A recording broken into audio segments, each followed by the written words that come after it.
Hello friends, Y academy में आप सभी का स्वागत है। मेरा नाम विपिन है और मैं आपको पढ़ाने जा रहा हूँ ज्योग्राफी एनसीईआरटी की बुक क्लास 6 की, जिसका टाइटल है पृथ्वी हमारे आवास। इसमें हमने चैप्टर नंबर फर्स्ट से लेके चैप्टर नंबर 5 कंप्लीट कर लिया था और आज हमारा जो चैप्टर है चैप्टर नंबर 6, इसका टाइटल है हमारे देश Bharat, our country India. Bharat देश है जो हमारा, उसकी स्थिति को समझेंगे कि हमारी स्थिति क्या है, उसके अक्षांश और देशांतर का विस्तार समझेंगे कितना विस्तार है, और हम अपने भारत देश की फिजिकल डिवीजन को देखेंगे कि कहाँ पर हमारे पहाड़ पहाड़ हैं, पहाड़ का विस्तार हमारे भारत देश में कहाँ पर है, मरुस्थल कहाँ पर हैं, तटीय रेखा कहाँ पर है, और हमारे जो पठार हैं, पठारीय भूमि कहाँ पर पड़ती है, नदियाँ देखेंगे हम, इंडियन रिवर सिस्टम के बारे में देखेंगे भारत में। इसमें आप देख रहे होंगे कि भारत एक बहुत ही बड़े भौगोलिक विस्तार वाला देश है। उत्तर में यह हिमालय के ऊंचे शिखरों से घिरा हुआ है, उत्तर दिशा है भारत की, और ये क्या है, यहाँ पर ग्रेट हिमालय से घिरा हुआ है। पश्चिम तट पे यहाँ क्या है, पश्चिम में अरब सागर है, और पूर्वी तट पर क्या है, बे ऑफ बंगाल, इसे क्या कहते हैं, बंगाल की खाड़ी बोलते हैं। और दक्षिण में क्या है, यह है हमारा हिंद महासागर, इंडियन ओशियन, तथा दक्षिण में हिंद महासागर भारतीय प्रायद्वीप के तटों पर लहराता है। अब ये प्रायद्वीप का वर्ड क्या होता है, ये पेनिनसुला, एक मिनट, पेनिनसुला, प्रायद्वीप किसे कहते हैं? तो सिंपल सी बात है कि प्रायद्वीप स्थल का वह भाग होता है जो तीन तरफ से जल से घिरा है। अब ये देखिए, ये क्या है, ये तीन तरफ से जल से घिरा हुआ है, तो इसे हम क्या कह रहे हैं, अरेबियन सी से घिरा हुआ है। साउथ में ये इंडियन ओशियन से घिरा है, और ईस्ट में ये बे ऑफ बंगाल की खाड़ी से घिरा हुआ है। तो ये पानी के घिरे हुए भाग को हम क्या कह रहे हैं, पेनिनसुला, प्रायद्वीप कह रहे हैं। और ये जो रेखा है, ये कौन सी रेखा है, 23.5 डिग्री नॉर्थ रेखा है, ये भारत के मध्य भाग से होकर जा रही है, और इसको हम क्या कहते हैं, ट्रॉपिक ऑफ कैंसर, कर्क रेखा। अब आप देखेंगे कि जो भारत का जो क्षेत्रफल है वो 32.8 लाख वर्ग किलोमीटर का है। यहाँ पर देखिए आप, लद्दाख से लेके, उत्तर में लद्दाख से लेके दक्षिण में कन्याकुमारी तक, यहाँ तक दक्षिण में कन्याकुमारी तक, इसका विस्तार लगभग कितना है, 3200 किलोमीटर। ये डिस्टेंस बता रहे हैं हम आपको, लद्दाख से लेके कन्याकुमारी तक। पूर्व में अरुणाचल प्रदेश से, यहाँ पर देख रहे हैं ईस्ट में ये डिस्टेंस हम कितनी है, पूर्व में अरुणाचल प्रदेश से गुजरात के कच्छ तक कितना किलोमीटर है, 2900 किलोमीटर।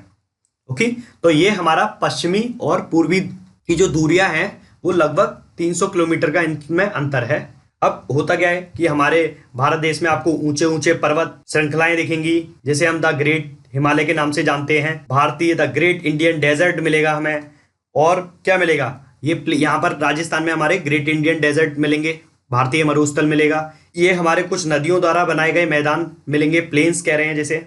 और यहीं पर क्या है, सबसे उपजाऊ, कृषि के लिए सबसे उपजाऊ भूमि पाई जाती है। इसके कारण यहाँ पर जो हमारे मैदानी क्षेत्र हैं, वहां पर जो जनसंख्या है वो बहुत ही सघन है, वहां पर उनकी डेंसिटी बहुत ज्यादा है, जहां जलवायु, वनस्पति, वन्य जीवों के साथ साथ भाषा एवं संस्कृति में भी बहुत भिन्नता है। तो इस भिन्नता में भी हम एकता को पाते हैं, और जो हमारी परंपराओं में भी दिखती है। यही कारण है कि हम एक राष्ट्र में बंधे हुए हैं। पॉपुलेशन है वो वर्ल्ड में फर्स्ट नंबर पे आ गई है, और हमने चाइना को पछाड़ दिया है। वर्ल्ड में सबसे ज्यादा पॉपुलेशन हमारे देश की है। अब हम अपनी पृथ्वी की स्थिति के बारे में देखेंगे। जो भारत का विस्तार है वो कैसे अक्षांशों और देशांतरों में, किन अक्षांशों और देशांतरों के बीच में फैला हुआ है। और ये कन्याकुमारी से जो हमारा मुख्य भूमि का जो विस्तार हुआ है, कन्याकुमारी से लेकर लद्दाख तक 3214 किलोमीटर्स, तो ये 8 डिग्री 4 मिनट नॉर्थ से 37 डिग्री 6 मिनट नॉर्थ तक फैला हुआ है। कि ये क्या है, ये हमारी पृथ्वी है, और ये हमारी पृथ्वी से क्या है, ये हम दो रेखाएं खींच रहे हैं, ये हमारी क्या है, 0 डिग्री है। तो इसे हम क्या कह रहे हैं, ग्रीनविच मेरिडियन लाइन। ये हमारी प्रधान यमोत्तर रेखा है, जिसका देशांतर कितना है, 0 डिग्री। अब हम जब इसके ईस्ट में जाएंगे, 0 डिग्री के ईस्ट में जाएंगे, तो जितने भी देशांतर लॉन्गिट्यूड्स पड़ेंगे उसको हम किससे रिप्रेजेंट करते हैं, ईस्ट से। ये हमारा 60 डिग्री देशांतर है, इसे ईस्ट कह रहे हैं, और ये हमारा 90 डिग्री देशांतर है, इसे हम ईस्ट कह रहे हैं। ओके, अगर हम ग्रीनविच लाइन के वेस्ट में जा रहे हैं तो उसको हम किससे रिप्रेजेंट कर रहे हैं, ये हमारा मान लेते हैं कि हमारा ये 90 डिग्री वेस्ट क्या है, लॉन्गिट्यूड से, देशांतर है। हम ये काल्पनिक एक और काल्पनिक रेखा खींचते हैं अपनी पृथ्वी के बिल्कुल मध्य भाग से होकर, जो हमारी पृथ्वी को दो भागों में बराबर काटती है। ऊपर वाले गोलार्ध को हम उत्तरी गोलार्ध कहते हैं और नीचे वाले गोलार्ध को हम क्या कह रहे हैं, सदर्न हेमिस्फीयर, दक्षिणी गोलार्ध। और इस काल्पनिक रेखा को हम क्या कह रहे हैं, इक्वेटर कह रहे हैं। ये सब हमने आपको चैप्टर नंबर 2 में पढ़ा दिया है। अब इसके उत्तर में जाएंगे तो जितने भी हमारे अक्षांश रेखाएं होंगी उसको हम किससे रिप्रेजेंट करेंगे, उत्तरी गोलार्ध में होने के कारण इन्हें हम उत्तरी अक्षांश होते दिखाएंगे। तो हमारी जो भारत की स्थिति हम दिखा रहे हैं, अगर ये हम मान लें ये हमारी कितनी है 8 डिग्री, और 8 डिग्री से ये कितना है 37 डिग्री या 40 डिग्री मान लो, तो हमारी जो भारत की स्थिति होगी वो कहाँ पर होगी, इधर होगी। वो 68 डिग्री 7 नॉर्थ में है और ये कितना है 97 डिग्री 25 मिनट ईस्ट तक विस्तारित है। अब हमने देखा कि जो हमारी कर्क रेखा है वो ये जा रही है, बिल्कुल भारत को मध्य भाग से ऊपर जाती है और इसका जो अक्षांश है कितना है 23.5 डिग्री है और इसे हम ट्रॉपिक ऑफ कैंसर कह रहे हैं। ओके, कर्क रेखा को। अब देश के ये लगभग मध्य भाग से होकर गुजरती है, तो हम देखेंगे कि जो हमारा दक्षिण से लेके उत्तर की और भारत की मुख्य भूमि का जो विस्तार है वो कहाँ से शुरू हुआ है, 8 डिग्री 4 मिनट से लेके कहाँ तक है 37 डिग्री 6 मिनट नॉर्थ। तो ये हमारा कहाँ से कहाँ तक है, कन्याकुमारी से लेके, ये कन्याकुमारी से लेके कहाँ तक है, लद्दाख तक। पश्चिम से पूरब का विस्तार देखेंगे हम, पश्चिम से लेकर पूरब तक भारत का जो विस्तार है वो कहाँ से है, कच्छ में देखेंगे तो हमारा कितना है 68 degree 7 minute north. Arunachal Pradesh में आएंगे तो ये कितना है हमारा 97 डिग्री 25 मिनट नॉर्थ। लॉन्गिट्यूड्स को दिखा रहे हैं और ये क्या है हमारे लैटिट्यूड्स है। हम अगर 37 डिग्री 6 मिनट में से 8 डिग्री 4 मिनट माइनस करेंगे तो कितना चांस है, 30 डिग्री है। और 68 डिग्री में से 97 डिग्री में से 68 माइनस करेंगे तो यहाँ पर भी अप्रोक्स कितना आएगा 30 डिग्री। उत्तर से दक्षिण दिशा में जा रहे हैं तो हमें कितना अंतर है, 30 डिग्री अक्षांश का अंतर है। और जब हम पश्चिम दिशा से पूरब की ओर जा रहे हैं, कच्छ से लेके अरुणाचल प्रदेश जा रहे हैं, तब भी इसमें 30 देशांतर का अंतर है। अब हमने देखा कि ये 30 डिग्री अक्षांश के अंतर होने के कारण, स्थित होने के कारण स्थानों के स्थानीय समय में बहुत अधिक अंतर हो सकता है। तो इस तरह की दूरी पर स्थित दो स्थानों के बीच का समय अंतर लगभग 2 घंटे का होगा। अब आप देख रहे हैं, आपको हमने एक कॉन्सेप्ट बताया था कि पृथ्वी हमारी 360 डिग्री पे घूमती है और एक दिन में घूमती है। तो एक दिन में कितने घंटे होते हैं, 24 घंटे। तो हम एक घंटे में मान निकालने के लिए 24 से 360 का डिवाइड कर देंगे तो कितना आएगा, ये 15 डिग्री। तो हम 1 हावर में देख रहे हैं कि हमारा एक घंटे में 15 देशांतर की से घूमता है। तो जो हमारा वर्ल्ड है, पूरा वर्ल्ड मैप है, उसमें हमने पूरे विश्व को कितने मानक स्टैंडर्ड समूह में बांट सकता है, 24। ओके, तो और हर देशांतर के बीच, हर 15 डिग्री देशांतर के बीच कितने घंटे का गैप है, 1 घंटे का गैप है। तो हम देख रहे हैं ये हमारी 0 लाइन है, 0 डिग्री, और हम 1 घंटे बाद जाएंगे तो ये 15 डिग्री, ठीक है।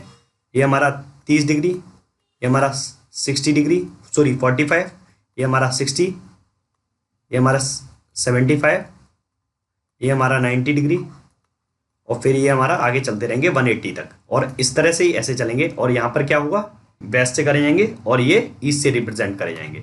90 degree east, 60 degree east, 70 degree east. Okay, clear हो गया। तो हम वहां पर देख पा रहे थे कि एक देशांतर में 1 डिग्री में कितना टाइम लगेगा, तो 1 डिग्री में हमें लगते हैं 4 मिनट। ओके, तो अब हमने देखा कि जो हमारा भारत का भौगोलिक विस्तार है वो उसमें कितना डिफरेंस है, 30 डिग्री अक्षांश का अंतर है। तो हम 30 डिग्री अक्षांश को देख रहे हैं कि जो हमारा 15 डिग्री देशांतर में 1 घंटे का अंतर है, तो 30 डिग्री अक्षांश में कितना अंतर होगा, 2 घंटे का अंतर होगा। तो इस तरह की दूरी पर स्थित दो स्थानों के बीच का समय में अंतर लगभग 2 घंटे का होगा। तो हमने पहले ये सब चीजें पढ़ चुकी हैं, तो हम बता रहे थे आपको कि 1 डिग्री में हमारा 4 मिनट हो रहा था और 30 डिग्री में 2 आवर्स हो रहे थे। पश्चिम दिशा में जो गुजरात है, गुजरात की अपेक्षा पूरब के अरुणाचल प्रदेश में, यहाँ पर अरुणाचल प्रदेश में सूर्य उदय लगभग 2 घंटे पहले हो जाएगा। तो इसलिए हमने क्या करा, इन कठिनाइयों को खत्म करने के लिए, कि 2 घंटे के गैप को खत्म करने के लिए, हमने हर देश का एक स्टैंडर्ड टाइम जोन होता है, जो कि हमने चैप्टर नंबर 2 में आपको बहुत अच्छे से पढ़ाया है। आप वहां पर देख के अगर आपको इसको समझना है, स्टैंडर्ड मेरिडियन लाइन क्या होती है, मानक भारतीय मानक समय क्या है, तो आप वहां पर जाके देख सकते हैं। तो उसके लिए हमने क्या करा, सुविधा के लिए हमने एक स्टैंडर्ड लाइन खींची जो भारत के प्रयागराज में नैनी से होकर जाती है, और इसका जो देशांतर था, उस देशांतर का कितना था, वो 82 degree 30 minute east longitudes. Clear हो गया। और ये ग्रीनिच से 0 डिग्री से कितने GMT ग्रीन मेरिडियन टाइम से, टाइम जोन से कितना आगे है, 5 आवर्स 30 मिनट्स। अगर 0 डिग्री पे दोपहर के लंदन में 12 बज रहे हैं, तो भारत में उस समय कितना समय हो रहा होगा, शाम के 5:30 बज रहे होंगे। Stand meridian line. Okay, clear हो गया बच्चों। अब होता क्या है, हम देखते हैं कि हमें भारत का नक्शा, पॉलिटिकल मैप बहुत अच्छे से पता होना चाहिए। पॉलिटिकल मैप की जो हमारे स्टेट्स हैं, 28 स्टेट्स हैं, और कितनी यूनियन टेरिटरीज हैं, हमारी 8 यूनियन टेरिटरीज हैं। और जो हमारी इंडिया है उसकी कैपिटल क्या है, उसकी कैपिटल क्या है, दिल्ली है। जो हमारा भारत देश है उसके हम देखते हैं कि ये जो अंतर्राष्ट्रीय सीमा है हमारी, उससे कौन कौन से हमारे पड़ोसी देश हैं, और पड़ोसी देशों के संबंध में आने वाले चैप्टरों में हम बाद में बताएंगे अच्छे से। लेकिन अभी हम क्या देख रहे हैं, दूसरा देश, पड़ोसी देश पड़ता है, वो है हमारा पाकिस्तान। ओके, और इंडियन पाकिस्तान की इंटरनेशनल बॉर्डर की जो लंबाई है वो कितनी है, 3323 किलोमीटर। अब ये थोड़ा सा अफगानिस्तान की बॉर्डर ये देख रहे होंगे आप, अफगानिस्तान की बॉर्डर हमारे भारत में लग रही है लद्दाख से, और इसका जो बॉर्डर है वो सबसे छोटी है, 106 किलोमीटर, 106 किलोमीटर की। फिर हम ये बॉर्डर देख रहे हैं, और ये बॉर्डर है हमारी, सबसे लंबी किसकी है, सबसे लंबी नहीं, सेकंड हाईएस्ट लाइन किसकी है, हमारी इंडिया से चाइना की।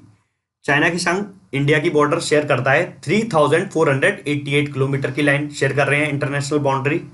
फिर हम नेपाल की देख रहे हैं, ये हमारा क्या है, उत्तराखंड है, ये हमारा उत्तर प्रदेश है, ये हमारा क्या है, वेस्ट बंगाल है, और ये हमारा सिक्किम है, और ये वेस्ट बंगाल का है, चिकन नेक कहते हैं। तो इंडिया नेपाल के संग कितनी अपनी अंतर्राष्ट्रीय सीमा शेयर कर रहा है, 1751 किलोमीटर। भूटान जो पड़ोसी देश है, इसके संग हमारा देश कितनी अंतर्राष्ट्रीय सीमा के शेयर कर रहा है, 699 किलोमीटर। ये हमारा क्या है, बांग्लादेश है, जो हमारे नॉर्थ ईस्टर्न स्टेट से भी बॉर्डर शेयर करता है, और इधर पश्चिम बंगाल से बॉर्डर शेयर कर रहा है, और इसे पहले पूर्वी पाकिस्तान भी कहा जाता था। और ये जो हमारी इंडिया बांग्लादेश की जो अंतर्राष्ट्रीय सीमा है वो सबसे ज़्यादा है, 4096 किलोमीटर की है। पड़ोसी देश है ये हमारा क्या है, म्यांमार है। इंडिया म्यांमार के संग कितनी इंटरनेशनल बॉर्डर शेयर कर रहा है, 1643 किलोमीटर। देखेंगे कि ये हमारे जो 7 पड़ोसी देश हैं, और इन कौन कौन सी कितनी अंतर्राष्ट्रीय सीमाएं शेयर कर रहा है। ओके, इसमें हमारा पाकिस्तान के बारे में हमने देख लिया, अफगानिस्तान देख लिया, चाइना देख लिया, नेपाल देख लिया, भूटान देख लिया, म्यांमार देख लिया, और बांग्लादेश देख लिया। और इसमें सबसे लंबी इंटरनेशनल बाउंड्री शेयर कर रहा है वो है बांग्लादेश के साथ, फर्स्ट नंबर पे। और सेकंड नंबर पे क्या है, चाइना है, और थर्ड नंबर पे क्या है, पाकिस्तान है। ये हमारा इस मैप में भी आप देख सकते हैं, ये हमारी नेबरिंग कंट्रीज हैं ऑफ इंडिया के, अफगानिस्तान है, पाकिस्तान है, चाइना है, नेपाल है, भूटान है, बांग्लादेश है। अब आप ये बताइए, ये जो हमने कितने 7 नेबर कंट्रीज बताए, जो पड़ोसी देश बताए, इसमें ऐसे कौन कौन से वो देश हैं जिनके साथ समुद्री सीमाएं नहीं जुड़ी हुई हैं। तो अब अगर हम देखेंगे कि हमारा अफगानिस्तान है, चाइना है, और कौन सा है, भूटान है, नेपाल है, ये समुद्री सीमाएं टच नहीं करते हैं। पाकिस्तान समुद्री सीमाएं से जुड़ा हुआ है, और म्यांमार भी और बांग्लादेश भी समुद्री सीमाओं से जुड़ा हुआ है। अब आप दक्षिण में जाएंगे, हमारे भारत देश के दक्षिण में जाएंगे, तो आप समुद्र में स्थित 2 द्वीपों को देखेंगे। एक इसमें द्वीप पड़ता है जो है श्रीलंका का देश है, और एक क्या है, मालदीव, जो हमारे पड़ोसी हैं। और मैंने लास्ट वीडियो में आपसे पूछा था जल संधि के बारे में, कि भारत और श्रीलंका को कौन सी जल संधि अलग करती है, तो वो कौन सी स्टेट है, पाक स्टेट। अब हम भारत के फिजिकल और पॉलिटिकल मैप के बारे में पढ़ेंगे। पॉलिटिकल मैप के बारे में मैंने आपको डिस्कस कर दिया था कि हमारा ये ऊपर लद्दाख स्थित है, लद्दाख के बाद जम्मू कश्मीर आता है, फिर हमारा ये उत्तर के जो स्टेट्स हैं, नॉर्थ स्टेट्स, इसे हिमाचल प्रदेश है, पंजाब आता है, हरियाणा आता है, उत्तराखंड आता है, ओके, यूपी आता है। और सेंट्रल में इधर हम वेस्ट साइड में जाएंगे तो राजस्थान है हमारा, गुजरात है। साउथ में चले जाएंगे कर्नाटक मिलेगा, हमें गोवा मिलेगा। गोवा लोग काफी घूमने जाते हैं, बीच घूमने, तो केरला में भी बहुत बीच मिलेंगे। तमिलनाडु है हमारा, इधर हमारा कन्याकुमारी है, तेलंगाना है, छत्तीसगढ़ है, उड़ीसा है, झारखंड है, वेस्ट बंगाल है। और ये हमारे 7 सिस्टर्स हैं, north eastern states, Arunachal Pradesh, Assam, Nagaland, Manipur, Mizoram, Tripura.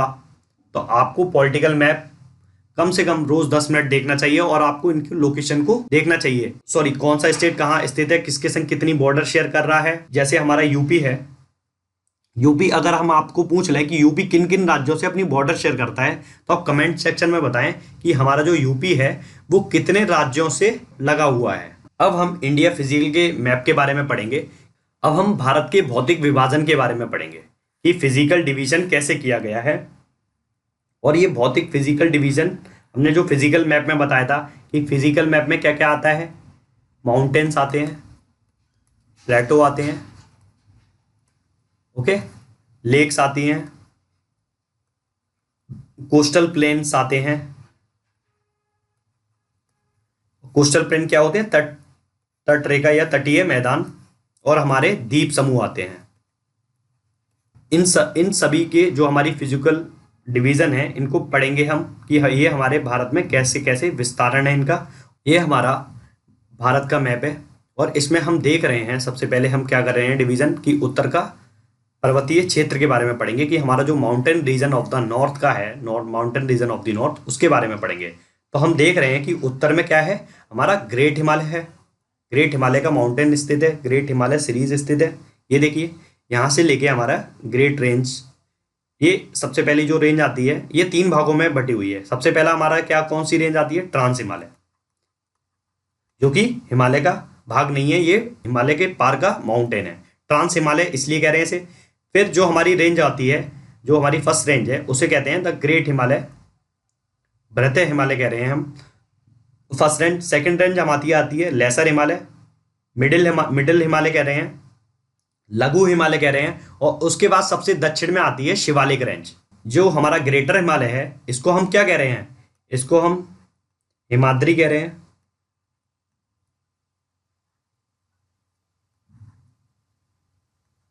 अब आने वाले जो हमारा क्लास 11 की एनसीईआरटी पढ़ेंगे, उसमें भारत के जो फिजिकल डिवीजन है उस बुक में हम बहुत अच्छे से इनको आपको बताएंगे। हर पार्ट को आपको, ट्रांस हिमालय के पार्ट को बताएंगे, लेसर हिमालय को बताएंगे, मिडिल हिमालय को बताएंगे, ओके, शिवालिक रेंज को बताएंगे, बहुत अच्छे से डिस्क्राइब करेंगे। अभी हम आपको बस शब्दावलियों से टर्मिनोलॉजी को समझा रहे हैं सब्जेक्ट की, और स्टेप बाय स्टेप आपको चीजें और डेप्थ में ले जाएंगे। धीरे धीरे आपको इसका बेस बना रहे हैं, अभी आगे जाके इसकी बहुत जरूरत पड़ेगी। तो इस तरह से हमारे क्या है, ये उत्तर भारत का है, उत्तर भारत का पर्वतीय क्षेत्र हमारा मिलता है। और सबसे पहले जो 3 भागों में से समांतर श्रृंखलाएं हैं हमारी, तो इस सबसे पहला क्या है, ग्रेटर हिमालय हमारा, जिसे हम हिमाद्री कहते हैं। सेकंड में हमारा क्या है, सेंट्रल हिमालय कहते हैं, या लेसर हिमालय कह रहे हैं, या लघु हिमालय कह रहे हैं, या मिडिल हिमालय कह रहे हैं, ओके, ये सारे इसी के नाम हैं। और फिर दक्षिण में, सबसे दक्षिण में जो श्रृंखला आती है पर्वत की, वो उसे क्या कहते हैं, शिवालिक रेंज कह रहे हैं, ओके। ये हमने जो बताया सबसे लास्ट में पड़ती है, उसे कह रहे हैं शिवालिक रेंज। क्लियर हो गया। अब क्या होता है, हिमालय के दक्षिण में क्या है, हिमालय के दक्षिण में जैसे शिवालिक रेंज के बाद क्या होता है, भारत का उत्तरी मैदान है। ये आप देख रहे हैं नॉर्दर्न प्लेन है, ये सेकंड डिवीजन करा गया है हमने। और हम इस स्लाइड में चलते हैं, भारत का उत्तरी मैदान है ये हमारा, और उत्तरी मैदान में स्थित है ये हमारा मैदान है, वो क्या है, समतल है और समतल तथा सपाट है। तो इसलिए हम इसे क्या कह रहे हैं, प्लेन कह रहे हैं, प्लेन्स। और ये कैसे निर्मित हुए, ये जो पहाड़ों से नदियां बहकर आ रही हैं, वो अपने साथ क्या है, अवसाद लेके आती हैं। तो बहुत ही वर्षों से अवसाद लाती रही और जमा होते रहे, उससे हमारे ये मैदान बने हैं, ओके। और ये मैदान जो होते हैं वो सिंधु, गंगा, ब्रह्मपुत्र तथा इनकी सहायक नदियों के द्वारा लाए गए जलोढ़ निक्षेपों से बने हुए हैं। अभी जलोढ़ निक्षेप क्या होता है, एलुवियल डिपॉजिट्स क्या होते हैं, कुछ नदियां होती हैं जी, जैसे ये नदियां हैं, गंगा नदी है हमारी, ब्रह्मपुत्रा नदी है, इंडस नदी है। ये क्या करती हैं, नदियों के द्वारा लाई गई बहुत ही महीन मिट्टी होती है, जिन्हें हम जलोढ़ निक्षेप कह रहे हैं, और नदी बेसिन में निक्षेपित कर दी जाती है। और ये बहुत ही उपजाऊ मृदा होती है। नदियों के ये मैदान कृषि के लिए बहुत ही उपजाऊ होते हैं, तो यही कारण है कि इन मैदानों में जनसंख्या बहुत अधिक रहती है। और इसका डिवीजन हम अभी आपको नॉर्मल शब्दों से परिचित करवा रहे हैं। ये हमारा पंजाब हरियाणा प्लेन है, ये राजस्थान प्लेन्स पड़ता है हमारा, ये अपर गंगा का प्लेन है और ये हमारा मिडिल प्लेन है गंगा, और ये हमारा ब्रह्मपुत्र प्लेन है। ब्रह्मपुत्र नदी के कारण बना है ब्रह्मपुत्र का मैदान। पर्वत हमारे माउंटेन्स के दक्षिण में, और जो हमारे भारत के प्लेन्स हैं, भारत के मैदान हैं, उसके पश्चिम में हम जाएंगे तो हमें दिखेगा वहां पर कि पश्चिमी भाग में, भारत के पश्चिमी भाग में हमें भारत का महामरुस्थल मिलेगा, जिसे हम क्या कहते हैं, great Indian desert. The great Indian desert कह रहे हैं। ये देखिए, the great Indian desert, Thar desert. अब यहाँ पर क्या होता है, ये बहुत ही शुष्क है, गर्म, एरिड कह रहे हैं इसे, बहुत ही शुष्क है। ओके, और यहाँ पर वनस्पति की मात्रा बहुत ही कम है। फिजिकल डिवीजन कर रहे हैं, वो थर्ड डिवीजन है हमारा, क्या है, सेंट्रल प्लेटो के बारे में डिवीजन कर रहे हैं। अब उत्तरी मैदान में होता क्या है, उत्तरी मैदानों के आप दक्षिण में जाएंगे, जैसे ये तो हमारे क्या हो गए, यहाँ तक हमारे माउंटेन्स हो गए, 3 श्रृंखलाएं 3 की माउंटेन्स की। फिर इसके बाद प्लेन शुरू हुआ, यहाँ तक ये हमारे प्लेन्स थे, और ये क्या है, हमारा द ग्रेट इंडियन डेजर्ट है। तो इसके भाग ये जो हमारा रह जाता है, ये जो तिकोना, इसे हम क्या कह रहे हैं, इंडियन पेनिनसुला कह रहे हैं, प्रायद्वीप कह रहे हैं। ये हमारा क्या है, ये जो त्रिकोणाकार है, इसे हम क्या कह रहे हैं, प्रायद्वीपीय पठार कह रहे हैं, पेनिनसुला प्लेटो कह रहे हैं। और प्रायद्वीप के बारे में बताया, जो तीनों ओर से जल से घिरा हुआ है, उसे क्या कहते हैं, हम प्रायद्वीप कहते हैं। और इसकी जो आकृति है वो किस तरह की है, ये जो आकृति है वो किस तरह की है, त्रिभुजाकार है। अब जो हमारे प्लेटोज होते हैं, पठार होते हैं, इनका क्या होता है, इनका जो धरातल होता है वो एक समान नहीं होता है। एक समान किसका होता है, मैदानी क्षेत्रों का होता है, इसलिए वहां पर खेती करना बहुत आसान है। लेकिन जो हमारी पठारीय भूमि होती है, उबड़ खाबड़ होती है ये, और इस क्षेत्र में बहुत सी पहाड़ियां, श्रृंखलाएं तथा घाटियां स्थित होती हैं। जैसे हम देखेंगे, जो अरावली है हमारा, ये अरावली है, अरावली श्रृंखला है, इसकी सबसे ऊंची चोटी कौन सी है, बताइए आप कमेंट सेक्शन में बताना कि हमारी जो अरावली है उसकी सबसे ऊंची चोटी कौन सी है। क्लियर। अब हम देखेंगे, ये हमारी अरावली रेंज है, ये हमारी क्या है, विंध्याचल रेंज है, और यहाँ पर ये क्या, कौन सी रेंज है हमारी, सतपुड़ा रेंज है। तो हम देखेंगे कि विंध्याचल और सतपुड़ा के मध्य बनी घाटी में कौन सी नदी बह रही है, नर्मदा नदी बह रही है, जो अरब सागर में आकर गिरती है। और रिफ्ट वैली किसे कहते हैं, जब 2 माउंटेन्स ये हमारे इस तरह से हैं और इसके मध्य में कोई नदी बह रही है, तो इससे क्या कह रहे हैं, हम घाटी कह रहे हैं। तो हमारी ये क्या है, नर्मदा वैली में जो नर्मदा वैली है हमारी, तो हम देख रहे हैं ये अरावली है, ये विंध्याचल है, और ये सतपुड़ा है। ओके, क्लियर हो गया। अब हम देखेंगे कि इस पठार, ये जो हमारे पठार हैं, डेक्कन ट्रैप है, ठीक है, गोदावरी रिवर, महानदी, गोदावरी, कृष्णा, कावेरी नदियां ये पश्चिमी घाट से होकर निकलती हैं और पूर्वी घाट में ये अपना डेल्टा बनाती हैं जाके, या कोस्टल पे आके ये नदियां ऐसे बहती हैं। महानदी ये रही, गोदावरी, कृष्णा, कावेरी, ये नदियां आती हैं और पूर्वी तट पर बंगाल की खाड़ी में आकर ये मुहाने पर बहुत बड़ा डेल्टा बनाती हैं। ठीक है, डेल्टा के बारे में भी आपको बताएंगे हम। अब ये देखिए, मेघालय में शिलोंग का प्लेटो है, ये किसका भाग है, ये हमारे प्रायद्वीपीय पठार का भाग है। छोटा नागपुर का पठार है, दंड का रन प्लेटो है, तेलंगाना प्लेटो है हमारा, ये कर्नाटक प्लेटो है। तो ये सब कहाँ पर अवस्थित है, ये हमारे क्या है, प्रायद्वीपीय पठार के ही भाग हैं। अब देखेंगे कि जो हमने पठार के बारे में, ये देखिए सारे प्लेटो के बारे में पढ़ा, और अब देखेंगे हम कि इस पठार के पश्चिम में हमें पश्चिमी घाट मिलेंगे। तो महाराष्ट्र में हम इसे क्या कह रहे हैं, इस पश्चिमी घाट को ही हम सह्याद्री कह रहे हैं।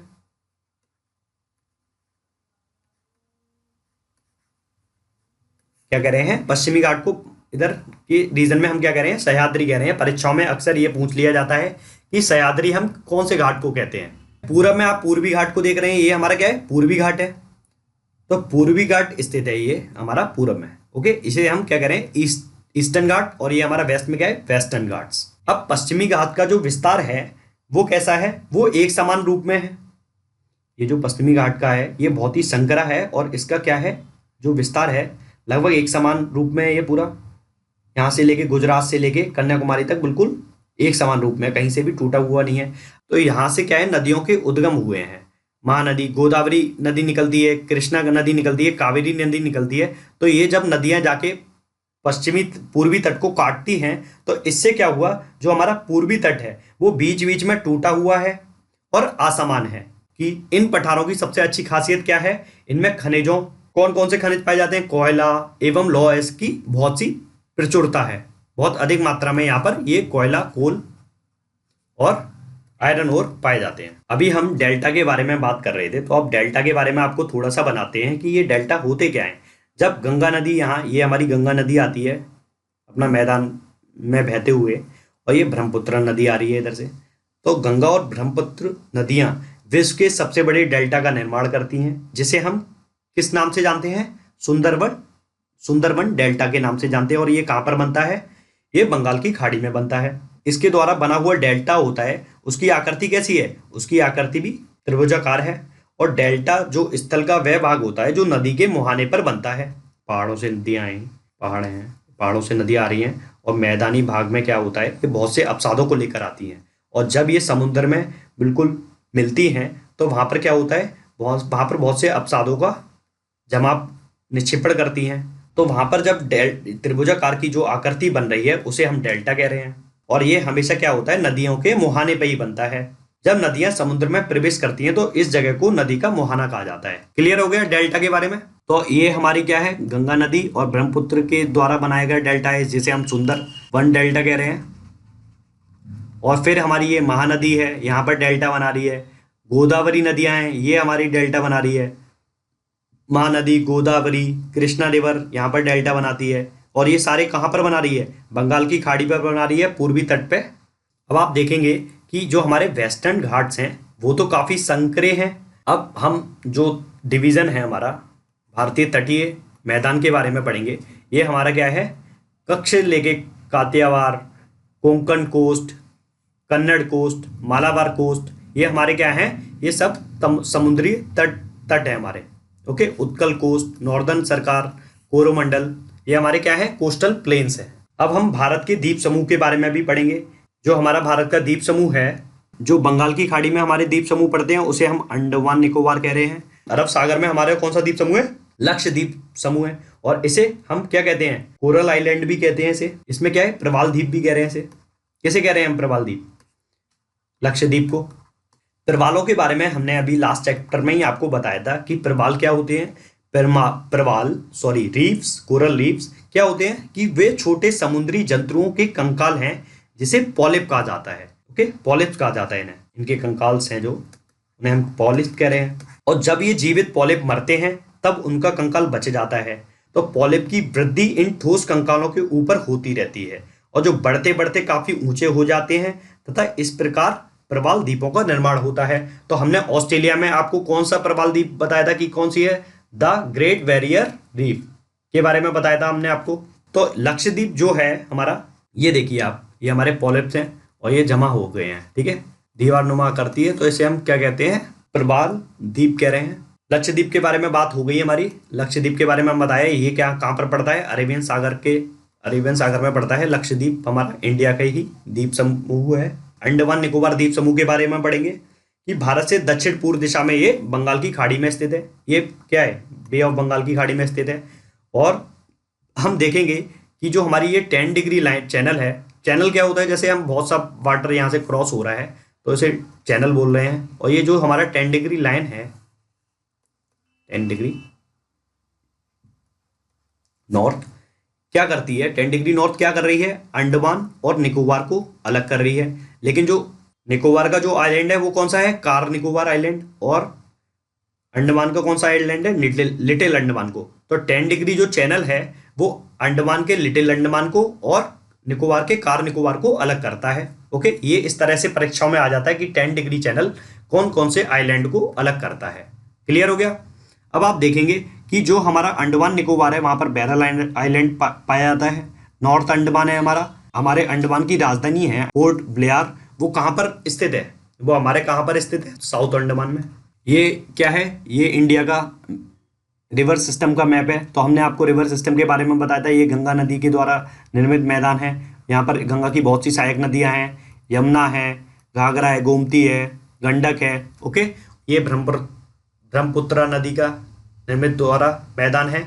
और ये क्या है, महानदी, गोदावरी, कृष्णा, कावेरी, ये नदियां कहाँ पर डेल्टा बना रही हैं, बंगाल की खाड़ी में नदी के मुहाने पर डेल्टा बना रही है।